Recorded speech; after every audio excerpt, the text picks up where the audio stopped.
السلام علیکم ورحمۃ اللہ وبرکاتہ۔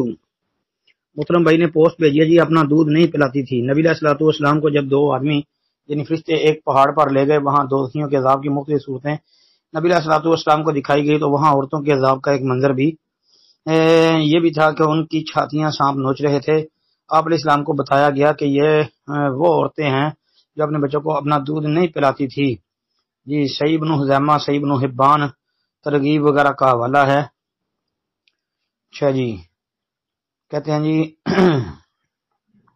کیا یہ درست ہے؟ حوالہ بھی دیا گیا، حوالہ ایک نہیں حوالے کئی دیے ہیں اس کے اوپر پوسٹ میں۔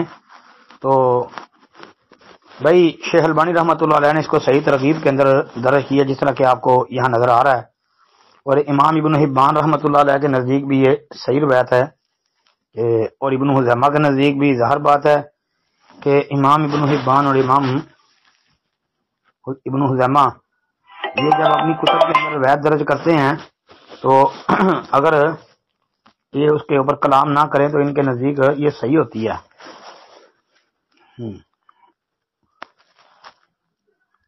اور پھر ابن حبان کے محقق نے بھی اس کو صحیح قرار دیا ہے۔ صحیح ابن حبان جو محقق نسخہ ہے اس کو آپ پڑھیں، اس کے اندر حوالے بھی ہیں، تحقیق اور یعنی تحقیق اور تخریج اس میں موجود ہے، اور اسنادہ صحیح، رجالہ ثقات، رجال الشیخین، یہ ساری اس میں وضاحت ہے۔ پھر مجمع الزوائد کے اندر یہ روایت امام حاسمی نے درج کی ہے، جلد 1 صفحہ 76-77 پر، اور کہا ہے کہ رواہ الطبرانی فی الکبیر ورجالہ رجال الصحیح۔ تو انشاءاللہ یہ حسن ہے جی انشاءاللہ۔ السلام علیکم ورحمۃ اللہ۔